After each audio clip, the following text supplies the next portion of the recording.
Hi everyone, thank you so much for coming. Sorry, Raunak could not be here today, so I'm taking over his spot. So today this is a topic where I am uniquely disadvantaged to talk about, and I'll tell you why in just a couple of minutes. Sorry, these are the dates for the upcoming FOF. 24th September is a Tuesday, and 10th of October is a Thursday. Please note them down if you have plans, and do come for the event as well. So today's topic is again part of the ongoing wealth management series, but this is a little bit different. We're talking a bit about history, about what has worked, what has not worked. I tried to do different things, but I realized a narrative way is better to explain a topic like this because there is no single answer over here. There is no prescription that I can give. So what we will go through is some different narratives about different businesses, and we can discuss in Q&A as well if you want to double click on something.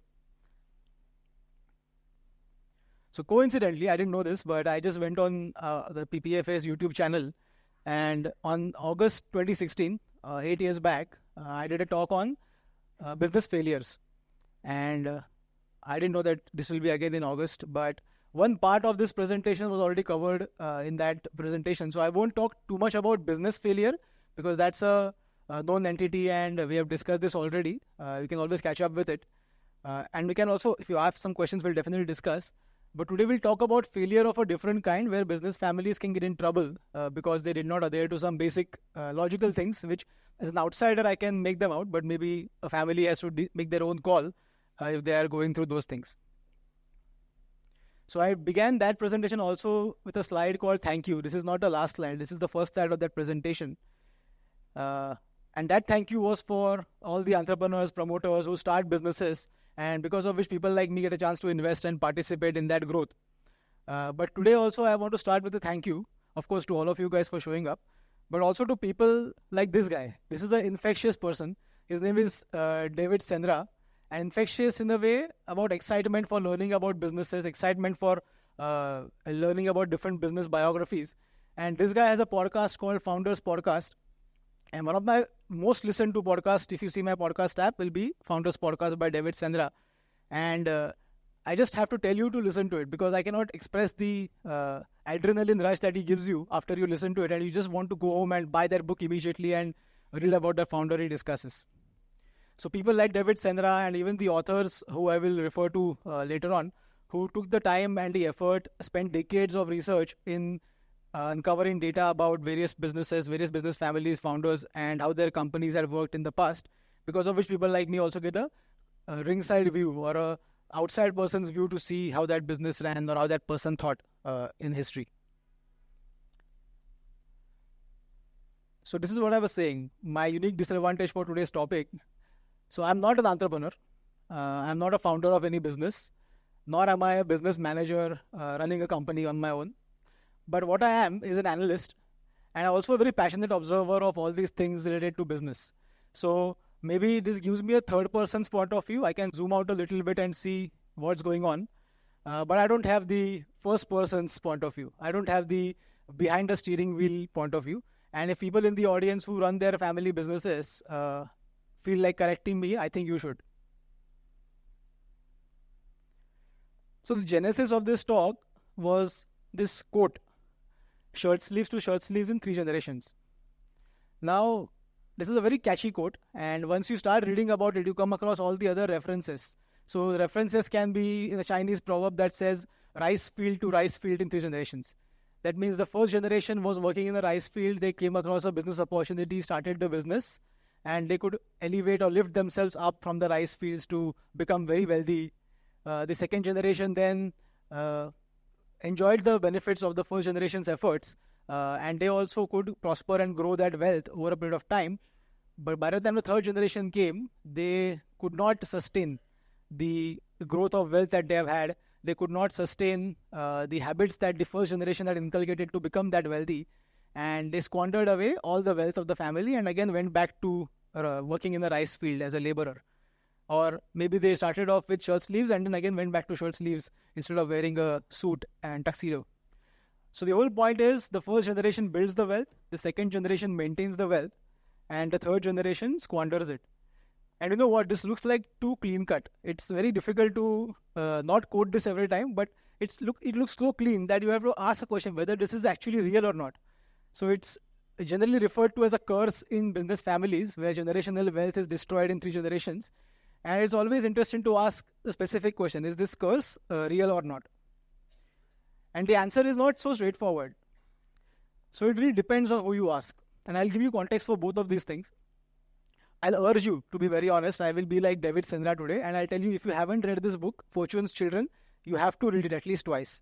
And I'll tell you why. It's a very interesting book.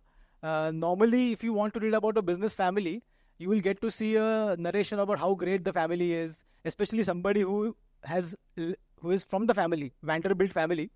And this book is regarding the history of Vanderbilt family, who's the founder of that family, Commodore Vanderbilt, who started the business. He was at one point known to be the richest person in the world. Now, from that to not having Vanderbilt name associated anywhere today in any repute is because they went through that cycle of generational wealth destruction. So if you ask a Vanderbilt about whether that adage, that quote is true or not, the answer will come to be yes, because they have actually done it and it worked in their favor. It did not work in their favor that much, but the generational wealth of Vanderbilt family got dissipated over a 3-generation period of time. And this book really goes into detail about the day-to-day habits of people in the family, the day-to-day habits of the founder, day-to-day habits of the kids, the grandkids, how they lived their lives, how they spent their money, how they invested their money, what were their social lives like. And it is the kind of history only a family insider probably might know, and which gave him the unique perspective to talk about it. However, on the other side, if you ask a wealth manager like James Grubman that whether it really is true that third generation will squander away all the wealth, his answer is an unequivocal no. He says that it is not a rule. It is basically some families have gone through some crisis and they lost money, or they lost their way, or they forgot what the main principles were. But it is not a rule. It is something that in the mid-80s somebody did a survey, and in that it came out that this number was a disproportionately large number of families lose the wealth by third generation, because of which it became an adage and it caught on in wealth management circles. But actually he wrote a very nice book called Strangers in Paradise. And the paradise is basically the land of wealth, where the first generation is like an immigrant who becomes wealthy and is now moving from a country where there is no wealth to a country there is wealth. And like any immigrant who goes to a new country or a new place, they have to adapt to the lifestyle, culture, day-to-day behavior of living in a different place. And this is how the first generation adapts to it.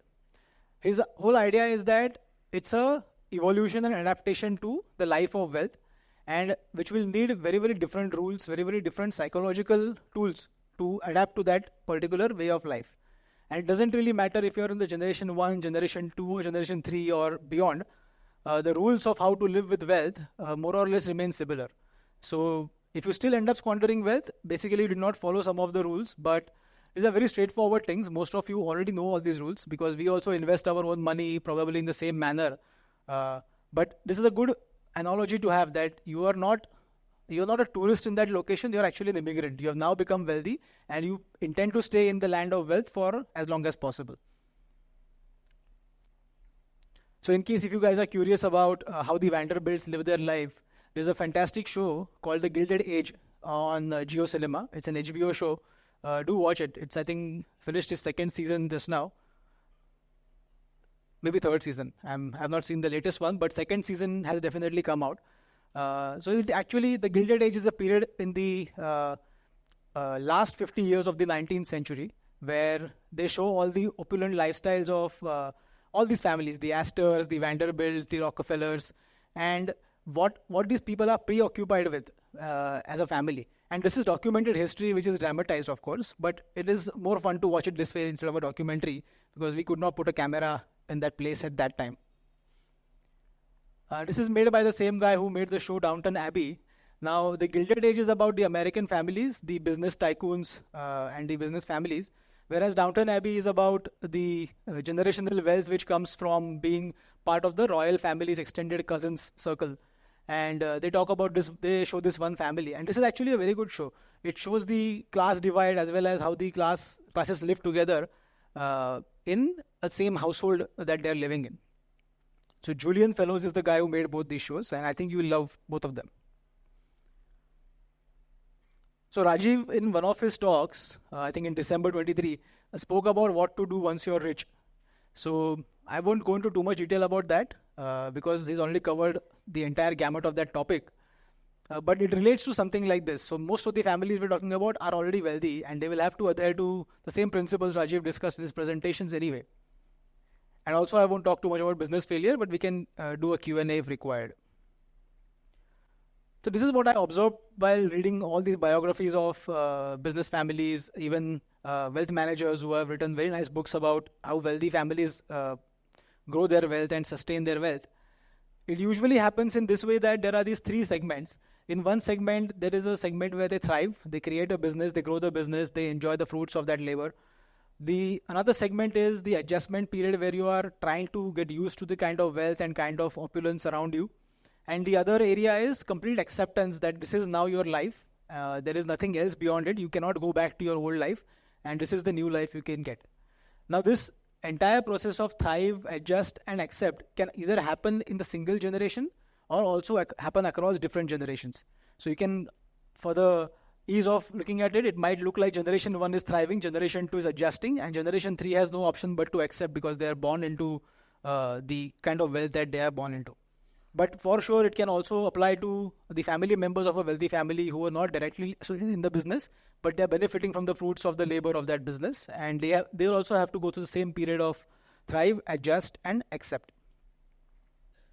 So interestingly, there are a lot of books about businesses where we know for a fact what has worked to help businesses thrive, and we don't even need to go all the way back to the medieval times where there were few artisans who became big business houses.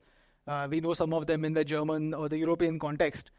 We actually just need the last 200-300 years of history when industrialization began, and all the countries in the world, wherever there were people who had some skills, who had some capital, who had networks, they used the same kind of principles over a period of time to become wealthy and become big business families. So I found these two books to be fascinating.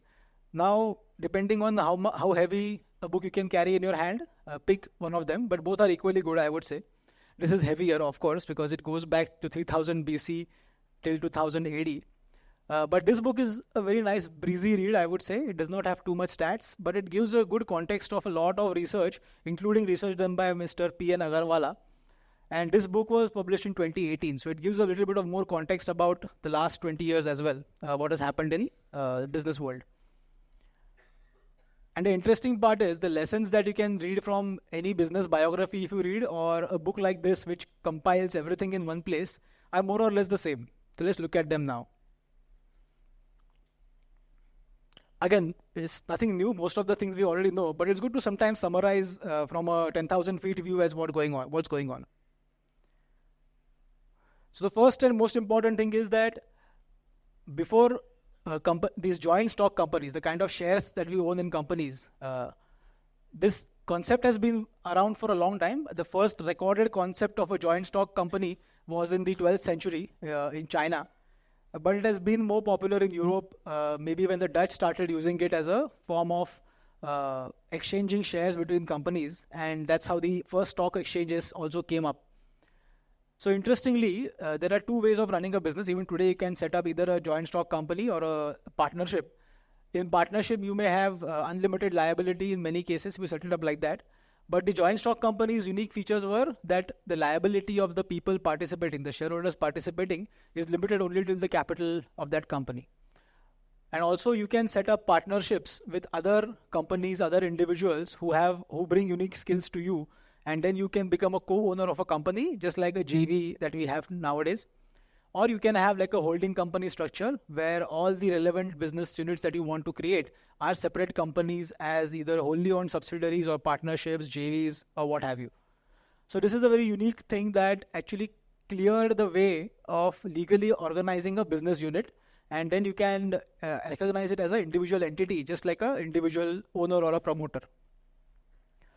Another interesting thing, and this is the period I'm just converting the last 300 years. It is useful to know that these concepts were more popular in the last 300 years. Before that, it was a sketchy thing. We do not know exactly what data was there. A lot of feudalism was there, so you do not know exactly what ownership meant at that time.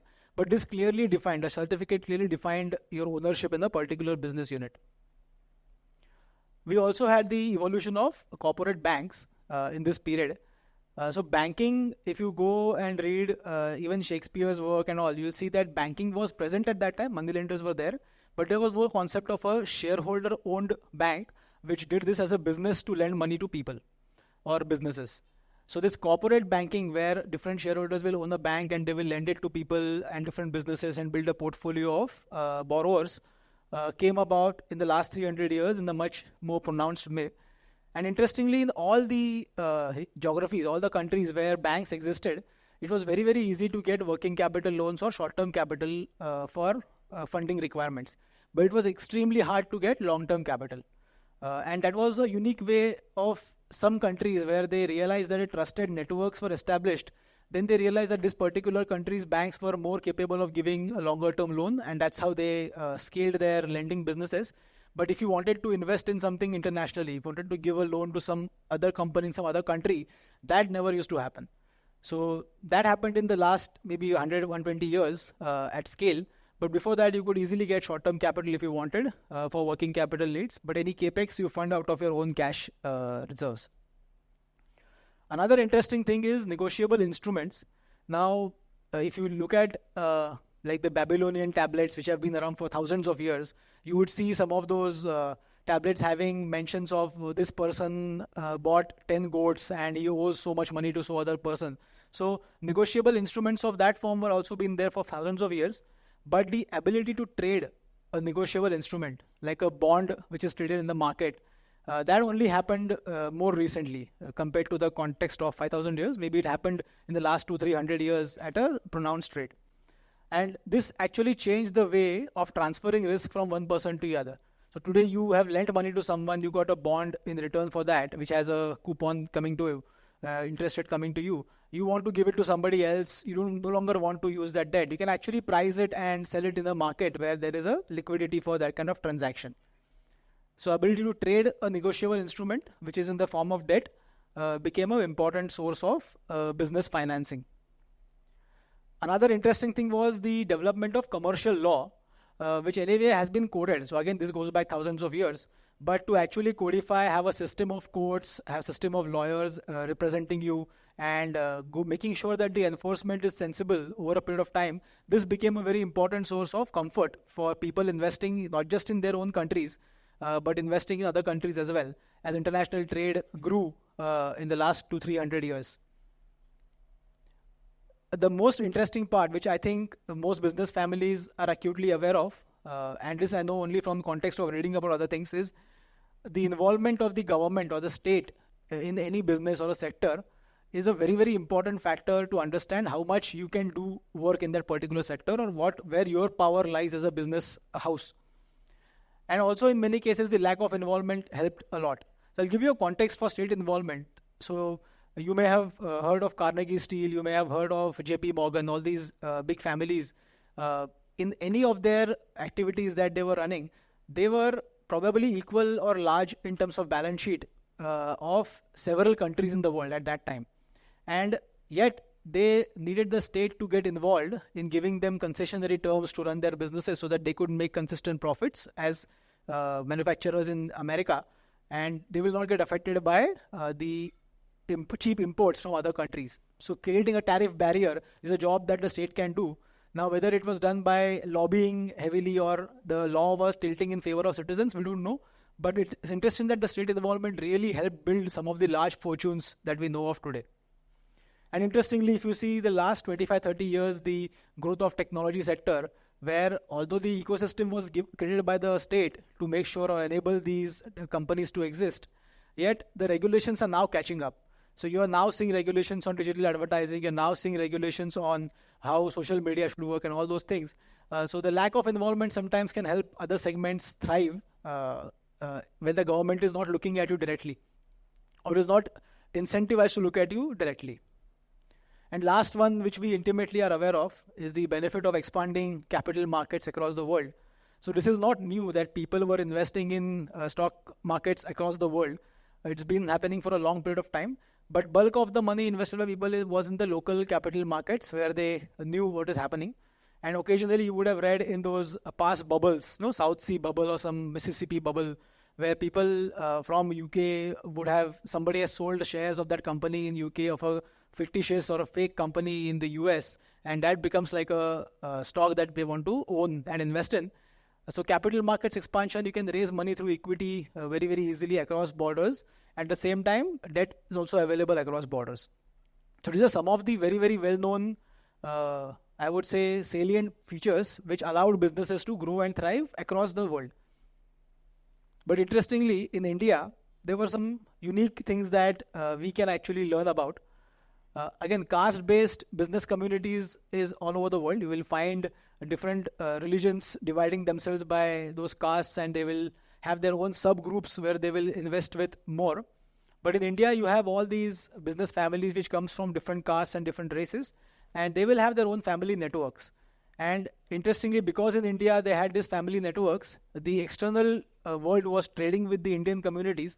They had a sense of comfort that there is a family ecosystem over here which can take care of any enforcement of contracts or take care of short-term funding, where they will not have to provide any working capital funding for buying products or commodities from a different country. So these family networks have been very, very strong. They go back generations. Documented history is very limited, but whatever history is documented, it shows that how these communities grew in terms of financing each other's businesses, and also going into the hinterlands where it was not easy to finance artisans or skilled labor at that time. But it's not true just for caste-based systems. It's also true for some non-caste-based networks. For example, the Parsi community in India did not have a caste advantage when they came to India. But when they started their business, they directly adopted the norms set by the incumbent state at that time, which was the East India Company, the British Empire who was running. And they aligned themselves with that, along with other business families as well. So on one side, we might see business families and caste-based networks resisting the rule of the British Empire, but that actually happened at the close to the end of the resistance. So if you see the first 1857 mutiny which we have read about, that is the first ever instance where some people actually actively took a stance against the operations of the East India Company, and they wanted them to leave India. But at the same time, the business families were also parallelly benefiting because of the trade that was enabled by the presence of East India Company, and also the benefits that they were getting to expand their own reach within the country. So again, we cannot compare or even understand the thought process of many of these people at that time because we don't have a very good documented history. But the history that is documented from that time is of these traders, merchants, and middlemen who used to be the translators or dubashes in between, who would talk about all these things in the diaries, that how much trade they did with whom, what was the kind of terms that they were given, and they would document their day-to-day activities in the books, and some of them have survived and which are fascinating to learn from. So, of course, aligning with the British Empire and also with the East India Company, a lot of business families grew. But there were also a lot of political affections. Even as we came closer to independence, these political affections actually helped fund the independence movement a lot. And the interesting part about these affections is they go both ways. So there were also British citizens who were helping us at that time in becoming independent and creating a Republic of India and letting the British Empire go. Fortunately, I think the wave of that time was in our favor and we became independent in 1947. But it did not stop the political affection. So even today we know for sure many business families have affinity either towards both political parties or towards one political party. But it's an important part of any business family that if you either at a local level or even at a state level or even at a central level, depending on what the size of the company is, you cannot let go of the political affinity that you have for any government in power. This is one of the most interesting things I have found where, so now today we are spoiled that today if you think of, you want to go to say Bangalore, you want to go to Delhi, you want to go anywhere in some remote village in Kerala. Today you can just hop on a flight, book a ticket, go there, you can book a cab and they will drop you to where you want to go, and you don't have to think twice about it. You'll say, okay, everything is now available to us. All these resources, logistics are available to us. Imagine you were a business 200 years ago when you wanted to get spice from some jungle, wanted to get wood from somewhere, wanted to get iron ore from somewhere, and copper from somewhere. Any resource, any finished goods which the artisans were making in villages, you wanted to get access to that. There were no roads, there were no rail networks. They were built over a period of time, either by the company, by the British Empire, or roads which were available from prehistory in India when most of these kingdoms built their own local road networks. But there was no such thing as a national highway where you can drive a truck, like how you can easily send stuff today. Logistics were not available. And if physical logistics is not available, then you also did not have working capital finance available to fund all these trading activities.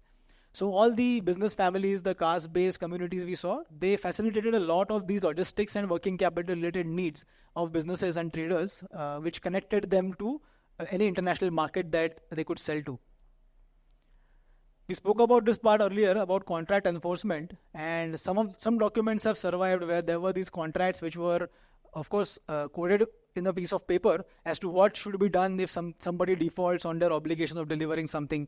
And these contracts locally were enforced by these business communities along with their counterparties or vendors.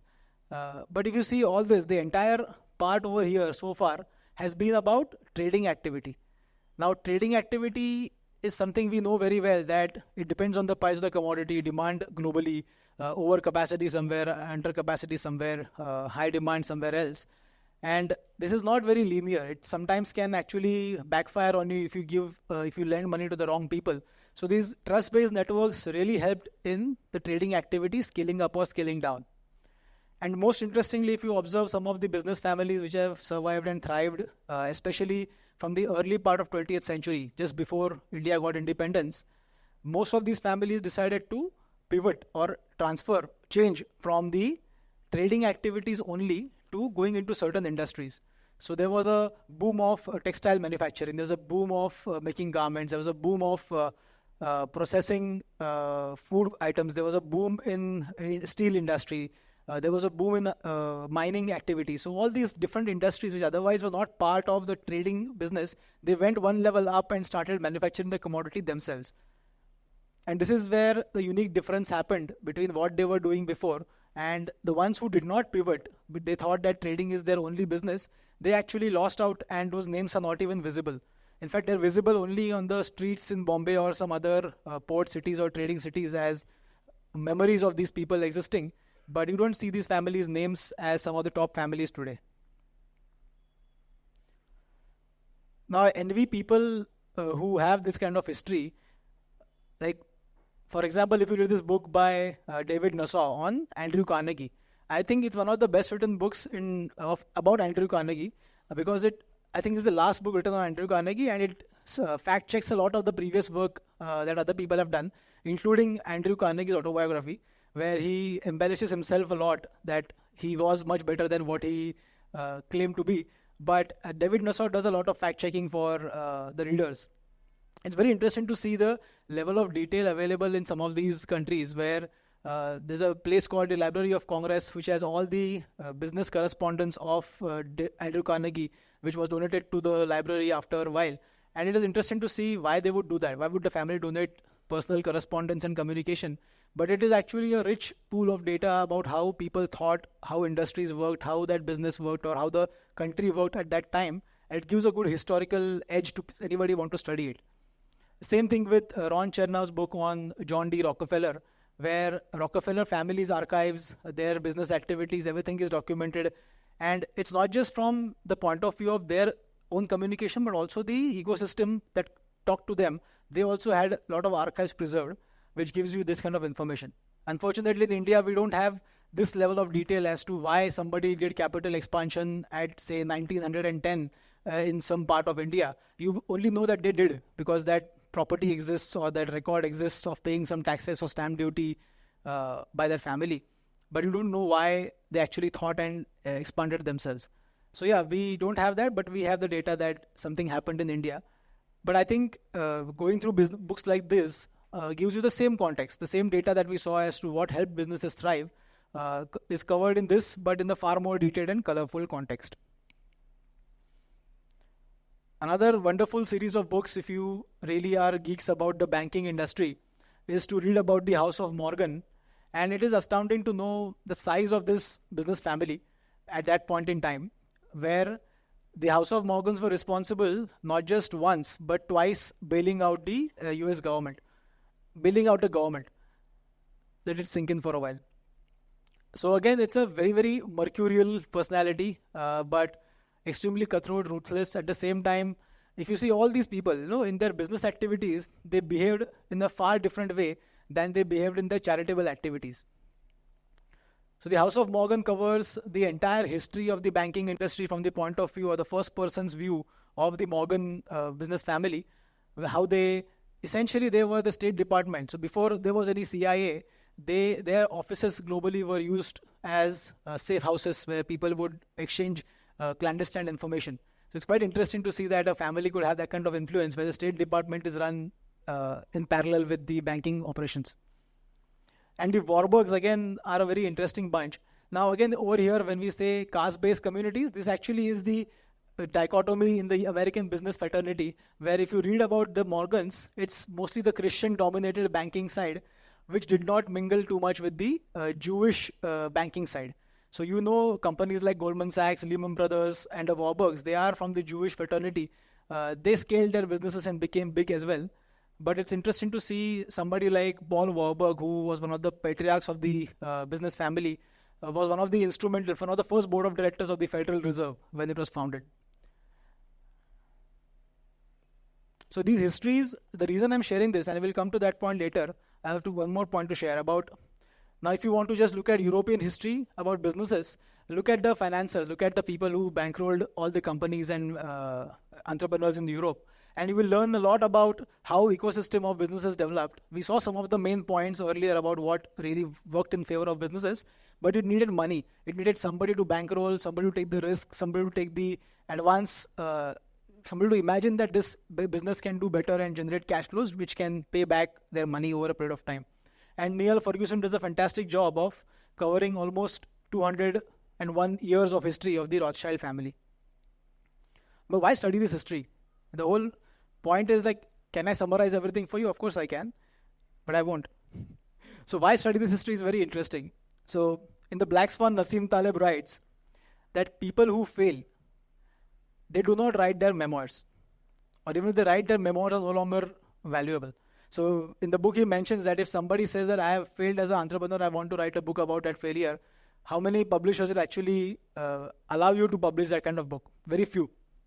So a way to learn about failures, a way to learn about what does not work, is to read these biographies and books that I mentioned earlier, because the people who failed were also trading partners or also peers of the people who succeeded. And once you read about the people who succeeded and how they dealt with the people who failed, and what difference of actions and luck that has played a factor in the outcomes of both these people, you can get a chance to learn about the unwritten memoirs of failures. It's also a very poetic way of saying this, that the graveyard does not talk, is what one of the poets had said once.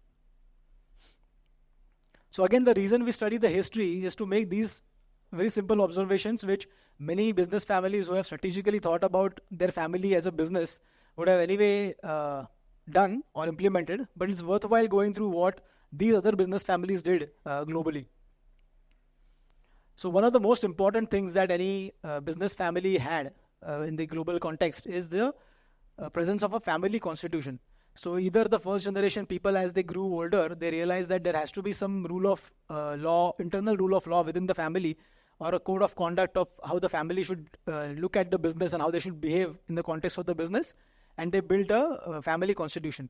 It also creates a way that you can engage with your cousins, engage with your siblings, and not create conflict and disputes over the business matters inside the family.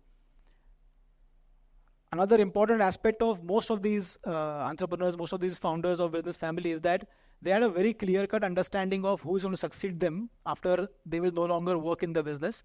Some of them even retired much sooner in their careers and allowed the next generation to take the reins and observe from the side. Maybe became a chairman of the company, or maybe they were an absent partner, but they were watching very closely how their kids were growing in the business.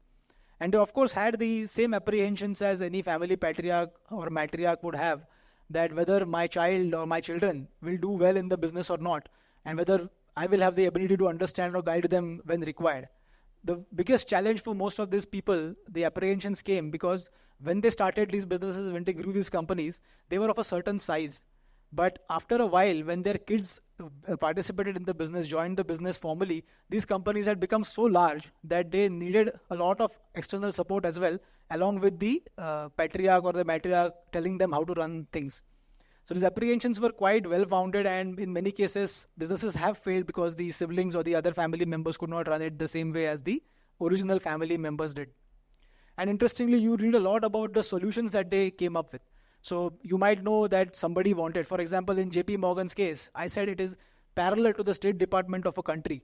Now, if you are having that kind of a network all over the world, you are financing all sorts of sectors, of course, it's not going to be one or two people who's going to run it. So there was a unique ecosystem of partners that they cultivated, and these partners ran the entire thing, and these partners also are towering figures. And interestingly, these partners have also their own correspondence documented in history, and there are books written about these people as well. So it's quite fascinating to see history from that point of view, where succession and the apprehensions of who will take over and what solutions families tried out have all been documented already. One of the most interesting factors I found is the liquidity management in any business family. So by definition, if you're a business family, a bulk of your net worth will be tied up in the equity or the partnership stake in any family business you're running. Now, unfortunately, that does not lend to too much liquidity, especially if the company is illiquid, or the only liquidity you can get is probably by getting dividends from that business, and that dividends can be used for living your lifestyle, paying taxes, or even doing charitable work, or living it up the way you did. So in most cases, families also have very unique strategies of liquidity management, especially when they inherited wealth from their parents. And there was a tax incidence of either an inheritance tax or a wealth tax that came onto these people. No, none of these people, in fact, even in JP Morgan's case, did not have enough liquidity, despite JP Morgan's family was so wealthy, to pay all the inheritance taxes or the taxes on the art collection that JP Morgan had. So it's interesting how they found unique strategies to use the same legal system that they had at that time to pay their taxes and manage their liquidity over a period of time. So partial stake sales, or even complete strategic sales, or inculcating new partners in the business, or diluting the equity. A lot of ways people thought of liquidity management at that time, which is now obvious to us because we have seen this happen in history. But it's very interesting to see that in detail as to how they thought through some of these corporate actions. One of the most interesting things I found is the outlook towards doing charitable work. And it's actually at a different scale. We don't understand the scale of money that has been given by some of these business families. If you adjust it to today's dollars, it will be maybe close to $500 billion or $1 trillion worth of charitable work done because of all these large business families, at least in the US. But the important part is the outlook that they had as to community first, employees, then the family, and then everybody else over a period of time. That was the whole idea of the charitable work that they did. And even after the main patriarch or matriarch passed away, they still had the ability to continue the works because they had set up these trusts or systems which will give out the money periodically in the form of either dividends earned from the business, or by slowly selling off the stake in the company in the stock market, or you also have bonds of the government bonds or gold bonds paying out interest over a period of time. Now, like I said earlier, all of these business families will have to deal with politicians and the local governments and the state governments, or even the central government. So they were very close to politics. At the same time, they had a very unique way of handling politics as well. So maybe a different person of the family was better at running the company, but another part of the family was good at handling people. And it's very interesting to see from the communication of these people as to who was good at handling politicians, who was good at diplomatically handling the relationship with the state, versus who was just running the business at the same time. In fact, the government in many cases was working with these business families to further the interests of the countries. So the British government would work with local businesses in Britain, the American government will work with local businesses in the US, the same with South America and all the countries and their governments. They would work very closely with the ecosystem of business and entrepreneurs over there and make sure that their country benefits the most from all the transactions. It's very unique to see that codified in a communication, whereas now it's more of a, yeah, we know this is supposed to be done, but we also have to have a democratic way of looking at things. And the data which is the most rich in terms of where you can learn a lot about the business conflicts and how they resolve them is the legal fights, because all the court documents are available in public domain. Even today, you can actually pull out a document from 1901 as to what happened in a particular case and what they did and how the legal fights ensued and what kind of arguments were made. In fact, now there have been biographies even of the lawyers at that time who actually were fighting these cases on both sides, and you can see how they built their firms as well and they became family businesses as well. The most common theme I found in all these business families is that there was a underlying sense of discipline as to how to conduct their affairs with money. At the same time, every decision that was made from at least a 10-year point of view. So none of the ideas when you read about these people of executing something or setting up charitable work, setting up trusts, setting any capacity expansion, whatever they did, everything was from a long-term point of view, which maybe from a business owner's point of view, you are already intimately aware of how they think. But it was fascinating to see the scale and still maintaining the discipline and long-term thinking across the different sizes of wealth as well. And don't get me wrong, most of these wealthy families also lived it well. So if you see JP Morgan's life, he used to make bigger and bigger boats at many times. So there's a boat called Corsair 2, which was the upgrade to that boat. Both of these boats were so large that they were actually used in the American-Spanish War in South America. The government actually borrowed these boats because they were short of good quality boats to carry commodities. So it's interesting that these people also had lavish lifestyles, but they knew that they only spent what they could spend. Most of these families which you hear today did not overspend or did not borrow just to live it up in these lifestyles. So this is the era where we come to an end of how business families thrive. Some of these basic things, although might sound very, very obvious, but when you read them in the context, and if you have the time, I would urge you to read all these books as well, or at least pick up and skim through them just to see how these things play out. And the reason I'm telling you to read it and not me telling you the answer is because I cannot give a generic prescription to you. Like I said earlier, I'm not from a business family. For me, it's academic interest. For you, it might be practical interest. So now that you have thrived as a business family, how do you adjust to the mindset of being really wealthy? And here I think, I don't know if there is a common rule, but there are a lot of observations from people who have failed in the past that so many issues come up when you are now trying to adjust to being wealthy. So most importantly, if there's a partnership or there is some sibling rivalry or ego between the people running the business, there's always this corporate governance issue of who is the person who is really in charge. So you might have a person's name mentioned as a chairman or a CEO or whatever, but how did these people actually get the titles and how did they decide amongst themselves that who is going to be in charge in the family for doing what particular things? That's a very important corporate governance question. And in fact, most of the listed companies of people we saw right now, their shareholders were right in asking those questions at that time, that who is actually going to run things. And most of them assumed that the single person running it will be the sole responsible person for all choices. But in many cases, when the older parent had resigned from the day-to-day operations, they would still interfere and they would still mingle into the decision making of the kids, or even siblings would intermingle between each other's decisions. So this is a very important issue which all business families eventually have faced in the past, whose histories have been documented, but they have solved it in a more meaningful way.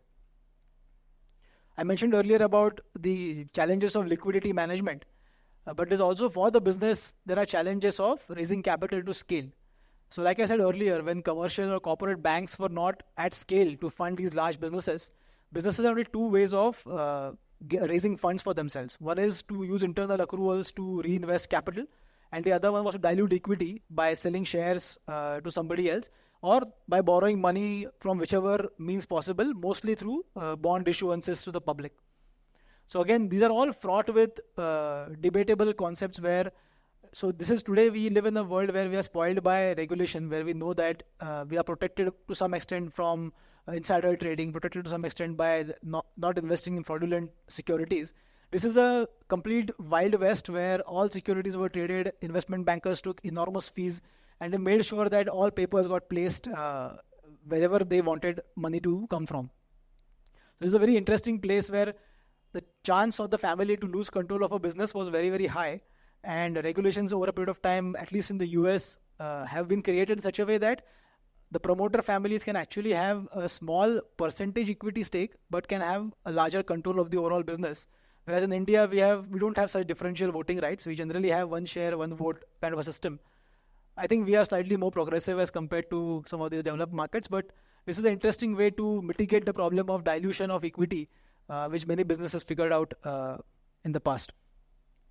This is another big issue for most companies or most business families, is when they transfer actual control. They actually transfer shares from the founding family member to the next generation of the family. And here, I'll also mention one slide later, but here the problem is if you have a very large family, extended family, everybody will want a piece of the action, and everybody will have to be controlled in some way to behave in unison rather than behaving in their own unique way, and then the shares get distributed across to non-family members as well. There's a very important aspect of transferring control, which it's not very easy to navigate unless you have a constitution or a very good understanding between the family members. The largest challenge for the extended family members of all these wealthy families, especially those who are not involved in day-to-day operations of the business, but yet were directly going to be impacted by the equity stake that they owned in the company, is to not have transparency on what's going on. So you might have a few family members working in the business, and they might tell you periodically that this is what is happening in the business, like how we get quarterly calls today, or how we get annual AGM notes from the company's management. At that time, if you're a private company and you had to transfer your shares to your family members, they will not know what they're going to inherit. They will not understand what sort of weird, tangled relationships that they have gotten themselves into, and what they will inherit will be something totally different from what they are living today. So this involvement in the company when was not there, there's absolutely no transparency. And a lot of things have changed now when you have listed companies. But if you are not a listed company, if you're a private company and you want to stay private, this is a big challenge. If you want to distribute that wealth across different people, help them understand what they're getting into. And it really helped for some other companies who did it, but those who did not do very well in the future. So in India, this is also true, and in the early days in developed markets also this was true, that the promoter entity or the business family would generally own a large chunk of the business, which is much larger than the public who is investing in the company, or even the institutions like insurance companies, mutual funds who would invest in these companies. And in India, we still think this is the most relevant thing, and we can learn a lot from the history of all these business families, that how they handled the dilution of promoter stake, how they handled the creeping in of public institutions as other minority shareholders of the company, and how they themselves then reduced the control in terms of number of shares held in the company, and allowed the growth of the shareholders of the entire business. So at a scale of every company, this makes sense to do, where the shares get distributed across a large number of people. Especially when it is listed, it really helps you do it quickly. But if it is not listed, then you will really need a regulatory diktat to actually break the company apart and make sure that the shares are held separately by non-promoters as well.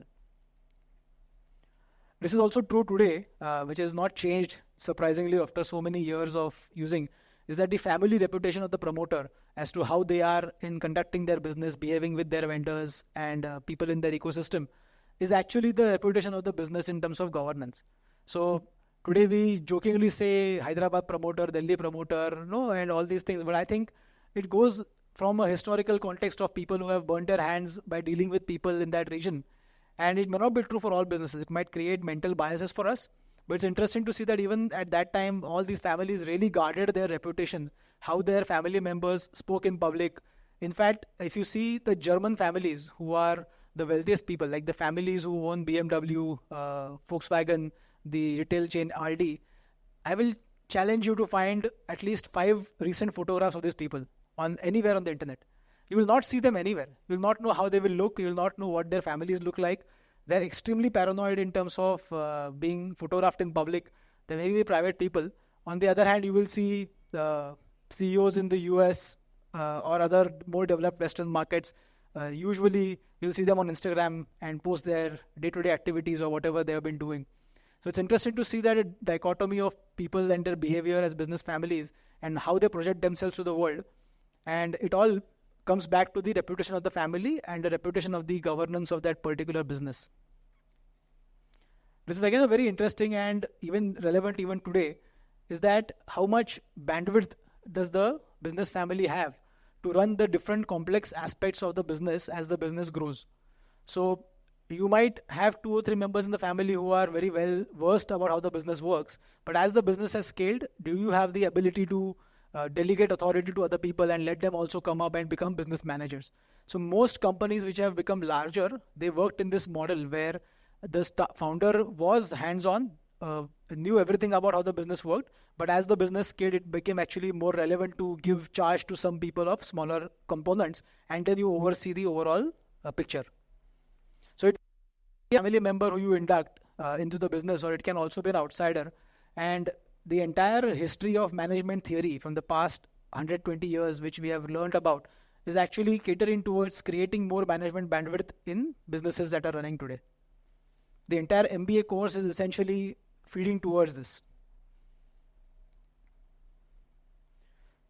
Now that we've adjusted to the day-to-day operations of wealth and how to run a business, how to scale it, now it comes to the part where you have to really accept the fate that there is no escaping that you are wealthy. There is no escaping the fact that you will suffer a lot if you have to go back to not being wealthy. And again, here I think drama and fiction will really help you appreciate what this accepting of fate actually is. How many of you have seen Succession? More than once? More than twice? How many of you have seen season 3 4 times? Sorry, I am that geek who has done that, but this is the reason why I really enjoy this show. And it talks, I'll just give you a brief. If people have not raised their hands because they haven't seen this show, it's on Geo Cinema if you want to watch it. Have some time in your life to watch this, because it's really, really interesting how, I don't know how the writers, what they read. I knew they had access to all the biographies of people and they could then distill everything into the drama of the show. I really wish somebody does that for Indian business families also, but that later. But the point is that there's a patriarch of the family who in season 1 decides that he wants to retire at the age of 78 or something. And his oldest son, Kendall Roy, is supposed to be the successor and has been groomed in that business over a period of time. Of course, he has a history. We get to see a little bit of the history that why he's not suitable, and there's doubts even in the audience's mind whether it will happen or not. And then there are other members of the family, the youngest sibling, the middle child, and the older sibling from a previous marriage, who's also part of the family. And the dynamics between these people, and he runs a media conglomerate. A lot of people think it's a mixture of the Redstone family and the Murdoch family in the US, which they have tried to create this. And very, very coincidentally, the Murdoch family's dynamics between the sons, the daughter, and the patriarch, Rupert Murdoch, has been more or less similar to this. So people who actually watch the show in parallel to the business news would actually see why this is like fiction is far more interesting than reality, or reality is becoming more interesting than fiction at some points in time. The reason I mentioned season 3 and why it is, most people recommend it the least because it's the most boring and the slowest season of all. But in that season, there is a consensus between the siblings in the family that they want to separate themselves from their father's company. And they are legally entitled to. They have the shares in their name, which they can sell to anybody they wanted. But it's not that easy because then it will cede control of the family's business where they don't own the majority of the company. And whoever buys the other people's shares can actually have a majority over the family's interest in the company. Now, it's very interesting. The dynamic is like once you start watching it and you start seeing in different families when shareholders distributed across different sectors, different parts of the family, you don't see them actually coming in the market and dumping shares periodically. But in this case, you know why. You know the complexity. You can actually feel how these people can think in that situation when if they need money and if they differ from the patriarch or the founder of the family, they would want to sell it. So I won't bore you too much because you haven't seen it yet, and I don't want to ruin the mystery and the dynamics for you. But I think fiction can sometimes tell you stories far better than even a well-written biography can. Do watch this show. So a few months back, Rajiv also spoke a big chunk about this presentation in his talk about what is a business family and what's a family business. And there are a lot of points he mentioned, which I don't want to repeat, but I just highlight some of this. I've picked up the slide from his presentation, which talked about some typical issues which come when families accept that they are wealthy and yet their behavior is in such a way that they will think that the wealth will last forever. So this is again a quote by Warren Buffett. He says that my partner Charlie says that there is only 3 ways a smart person can go broke: liquor, ladies, and leverage. Now the truth is, the first 2 he just added because they started with L. It's leverage. So over borrowing beyond the Hello? Yeah. So borrowing more beyond the possibility of, if you borrow beyond the capacity to repay, it's always going to be a problem for you, whether you're a business owner or even in personal capacity. And that comes from excessive spending. And this is where you will appreciate watching the show The Gilded Age, where you will see the kind of spending which we don't even imagine. So a family which is living already in the largest place on the block sees that somebody else has bought a rather bigger property, or they have gotten the finest indigo colored curtains from India, which they don't have. And it's become a talk of town, and people want to keep up with their neighbors in terms of how they spend more than somebody else. And that can lead into a spiral of that dopamine cycle where you keep spending more, want to express yourself. Today, at the individual capacity, even not a business level also, at a personal capacity, if you see on Instagram, you see somebody living it up and you also want to emulate that, and you feel, I should also have these kind of pictures, I should also have this kind of lifestyle. It might be fake completely, but it's interesting that it will lead you to a spiral of thought which pushes you to do that particular thing that makes you look better rather than making you feel better. So leverage has been the constant thing of any business family that has failed or any business family has suffered in the past. Is the primary thing that they stumbled upon is leverage, where the worst kind of leverage that most people went into, in the Vanderbilt family's book also talks about it, is pledging their shares, and the cycle turns against the business and they actually get a margin call, and then they scramble to make sure they sell one house, they will sell their horse collection, whatever, just to repay the bank to not lose the shares. In fact, in Succession season 1, there's a fantastic episode, a couple of episodes which actually talk about how the promoter family can actually lose their company because they had pledged their shares at certain rate, and the family who is running the company now, in the absence of that father, has no idea that this pledge has been done. So this goes back to the idea of transparency, communicating with people where the business entanglements are and what they're actually going to inherit.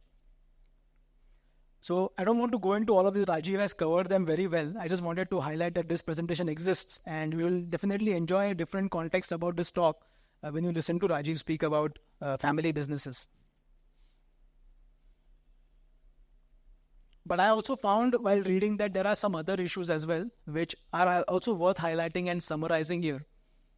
So interestingly, most families who did very well in the long run, they had something of a spending plan. Now, this spending plan is directly linked to the liquidity that you can generate from the family business. Now, liquidity, I said, can be generated by selling your shares, earning dividends, or the business paying you, or maybe you can dilute your shares and sell them over a period of time. That is one way of doing it, or rental income that you earn from your personal properties that you own. So over here, most families who had a spending plan actually knew exactly how much money in a year would go into their lifestyle expenses, how much money would go into charitable causes, how much money would go in their day-to-day running of their life, and etc. And even for business needs or travel needs, how much money was required. Because all these people, because they had such large families, they would, large friend circles, they would love to host people across the world. So they had a specific spending plan. And it is actually quite commonsensical to have a budget in place where you know exactly how much your inflow and outflow of cash is going to be for the year. We talked about the envy part earlier. The most important thing, I think, for most business families and the extended families who are there, they sometimes confuse that their source of income is also equal to the source of wealth. Now, there's a difference over here that not all members in the family are maybe getting money from the business apart from the dividends that the business they pay. So you may not be able to get a salary from the company that your family is running.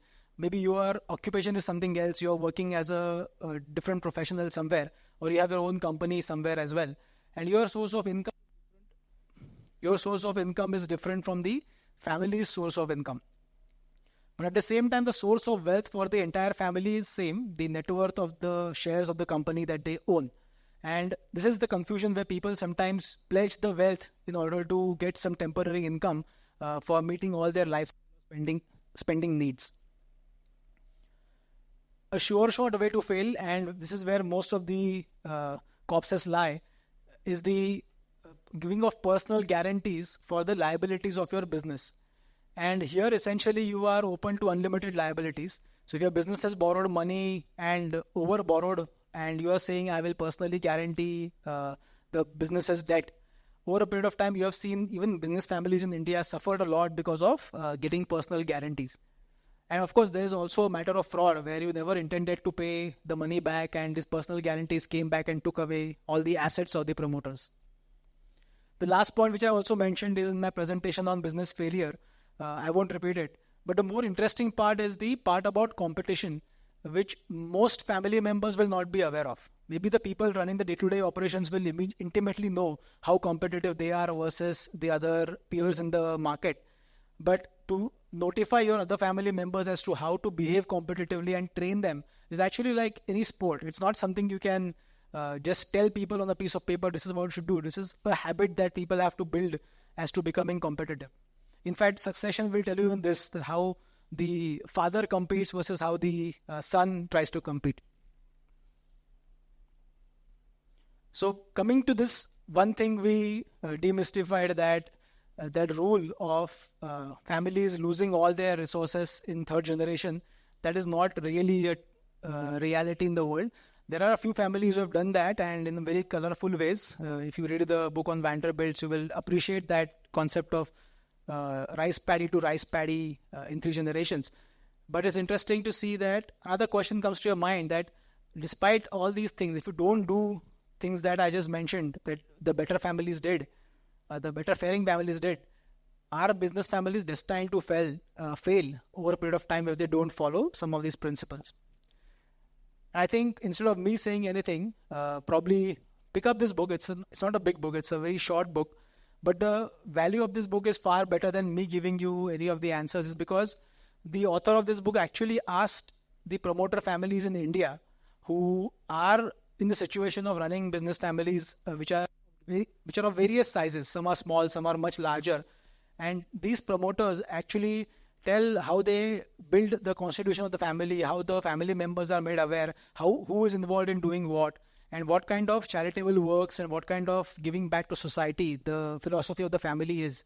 So having an orientation and outlook towards your family's wealth is a very interesting point which is discussed, and I think it's discussed in a more contemporary way. It is not discussed in the context of business history, but as to their living today. So all the people this author has spoken to are alive, and they are actually doing exactly what we discussed today in the slides.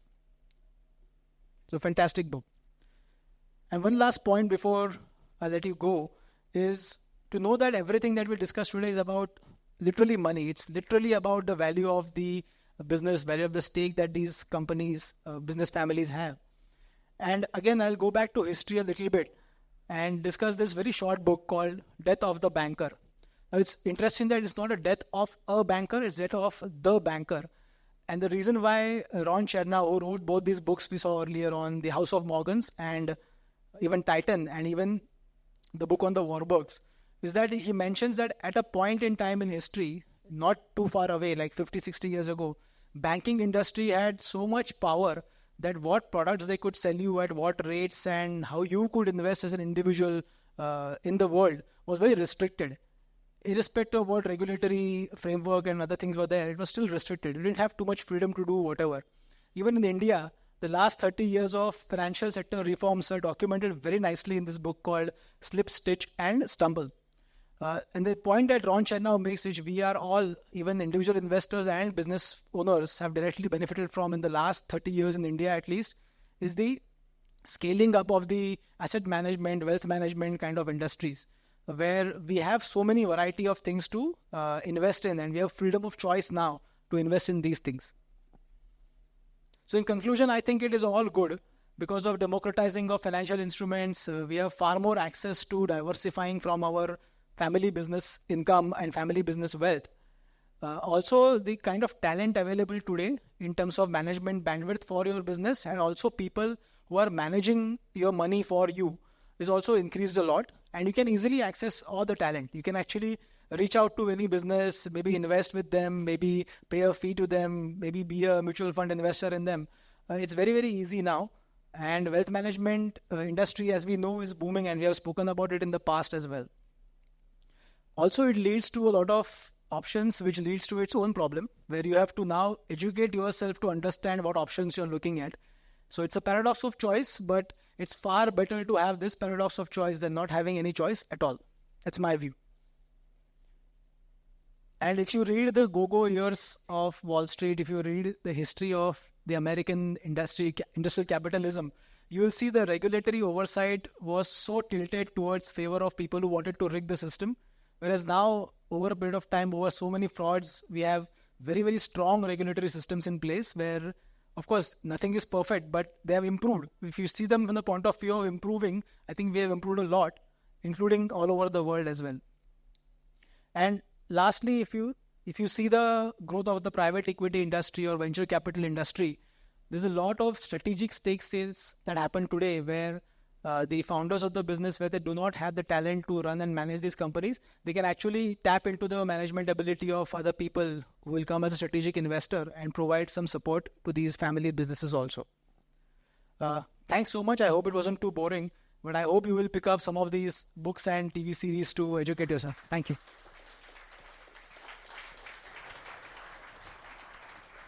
So any questions? I mean, there's a lot of history books you can read, but if you have any questions, I'm happy to answer.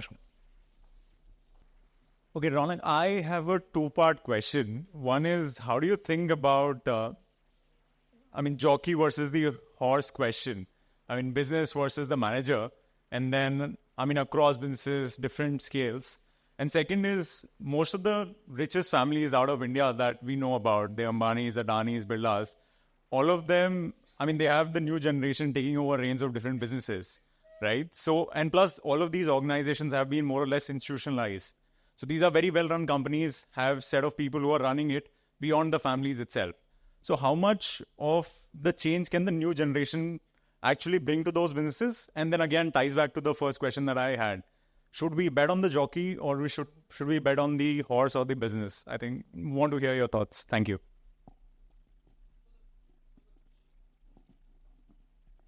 Hello. Yeah. Thanks for the question. I have an answer for the first part, but second part is a question mark even for me. And that's something I will also keep track of when I study these companies. The first part is, it depends on the quality of the business that they're running. Now again, for people like us who are investors and analysts, we prefer a term to use as return on capital or ROC. We track that over a period of time. And we maybe unfairly judge everything with that number and try and adjust it after the market price has gone up, whether this number is worthwhile or not, maybe. But if you think ROC is a good metric for tracking, and some of the businesses that I listed earlier as families, they have phenomenal ROCs. But there is also a return on promoter equity, which they enjoy far more than the outside shareholders can enjoy. So if the business is of a good quality, where the promoter and the shareholders can together enjoy the spoils or the gains of that business, I think then it's okay to not bet or not talk too much about the jockey, but focus on whether the business can sustain in the way whoever is running it. So eventually you will need to run it well. But if you have a large company run by a good team of management, then I don't think it's a problem for even the promoter-led company to not worry about the promoter too much and just focus on the quality of business. The second is very, very hard to answer, and it's playing out right now as we speak. So I do presumptive to say or speculate right now, but it's interesting. This is something everybody is watching very closely. Don't have an answer for that. Sorry. As usual, very good presentation, Raunak. Thank you. We have your presentation largely focuses on the family dynamics. Okay, what happens once you are successful? But my question is, I want to point out, what's happening in India today. There are a very few families which are dominating most businesses now. So there is a threat, existential threat to the business itself. Forget the family. We have And also, India has been focusing mostly on MSMEs to create jobs, small scale. They were incentivizing, and suddenly there's a change to incentivize bigger businesses through PLIs, etc. But if you look around, very few people are dominating the business landscape.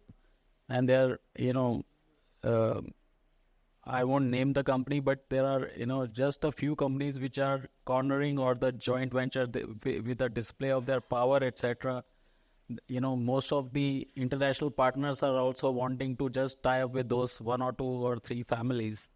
So there's a concentration of wealth happening, and there's a huge competitive threat. And the smaller businesses are not thinking in terms of scaling up, building strong businesses. I don't think they are thinking that much. There's short-termism, trying to make money from the stock markets through valuation, etc. But how many businesses are you seeing which are very, very strong, which can survive 2-3 generations? Forget about the family part. So that's one very, very worrying factor. So I would like to have, I like to see 1,000 Ambanis thriving in this country. That's how we will grow as a country. So that's any response on that, please? I mean, too presumptive again to respond, but I'll give you one context to what you said. And this has already happened.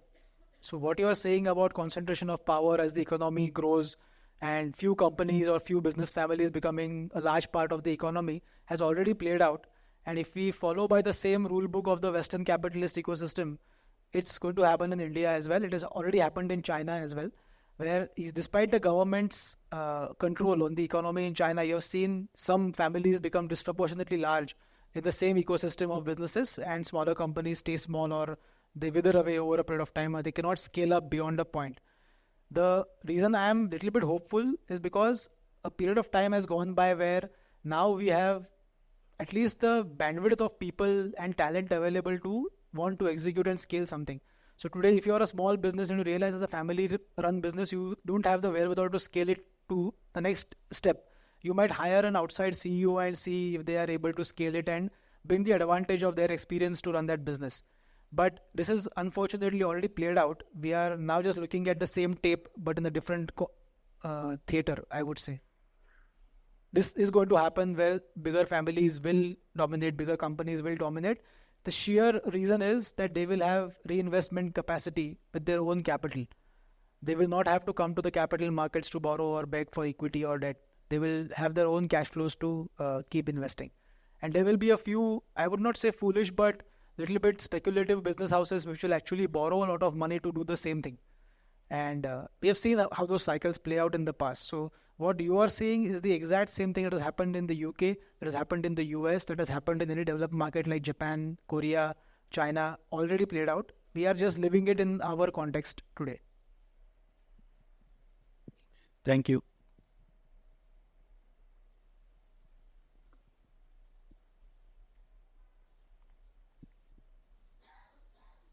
Any questions from the Zoom audience? Oh, there are a lot of things. Just one second. I can read it here.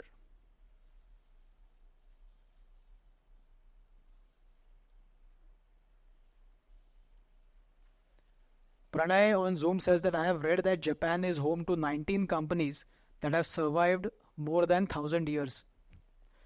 Are there any insights on how they managed to do that?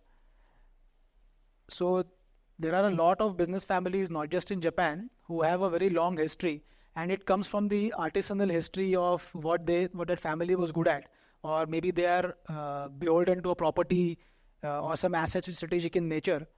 Now the survival of these businesses is very, very difficult to predict, and I don't think India has the history, but in terms of Japan, they have a system called a Zaibatsu, where small business conglomerates are created, and then the power of that business perpetuates because of the access to capital within that network.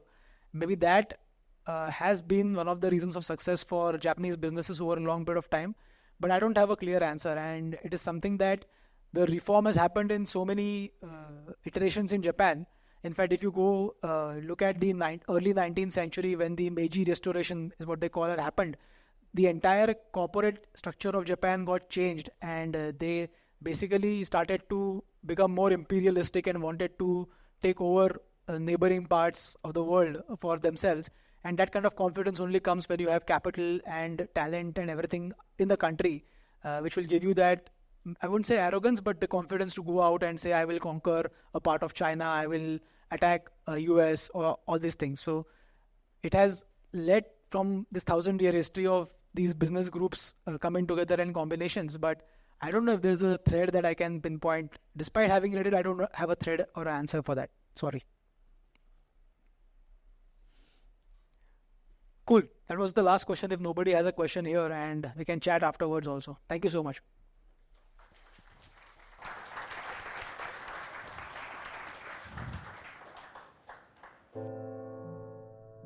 Whenever things got rough, I always remember what my father used to say. Running a business does test a man, my son. There are ups and downs, glorious highs, and sometimes a low that leaves you feeling defeated. The character of a man and the character of a business are not very different, are they? Yes. But when the chips are down, we must stand up, dust ourselves off, and motor on. Volatility. It's a funny thing. It makes you question yourself and wonder if you've made all the right decisions. Sure, you can question some of your decisions, but stay steadfast on your goals. Dad always said, there are no shortcuts and no quick profits. There are no free lunches, are there? There is only one Right way. At PPFAS, we think like Rahul and his father. That volatility is a fact of running a business. And buying equity shares is like owning a part of that business. We use value investing principles to manage your money.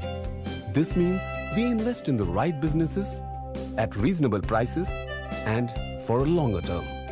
PPFAS Mutual Fund. There's only one right way. Mutual fund investments are subject to market risks. Read all scheme-related documents carefully.